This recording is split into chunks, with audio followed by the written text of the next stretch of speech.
எதுக்கு தெரியுமா ஃபாஸ்டிங் பண்ணோம்? ஆண்டவருடைய உந்துதல்ல.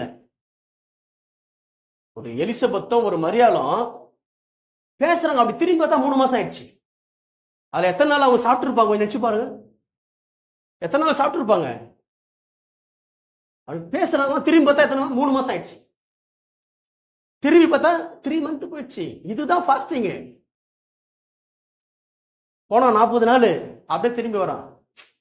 ஃபாஸ்டிங் என்பது தேவனுடைய இயக்குதல்னால வரணும். தேவனுடைய உறவுல நான் மெய் மறந்து இருக்கிறதா ஃபாஸ்டிங். ஒரு அழில சொல்லுங்க. தேவனுடைய உறவுல நான் மெய் மறந்து, அந்த பாரத்துல தேவன் கொடுக்கிற அந்த பாரத்துல மெய் மறந்து இருக்கிறேன் பாருங்க. கரெக்டா 1 மணி ஆயிடுச்சு போய் சாப்பிடுறேன். இது ஃபாஸ்டிங் கிடையாது. இது நம்ம எடுக்கிற ஃபாஸ்டிங். இது நம்ம ஒரு ஜாலி என்டர்டைன்மெண்ட் மாதிரி ஆயிடுச்சு. நீ ஃபாஸ்டிங் ஃபாஸ்டிங் ப்ரேயர் ஆல்ரெடி வந்துச்சுன்னா ஃபாஸ்டிங் ப்ரேயர். தயவுசெய்து நான் தப்பா சொல்லல.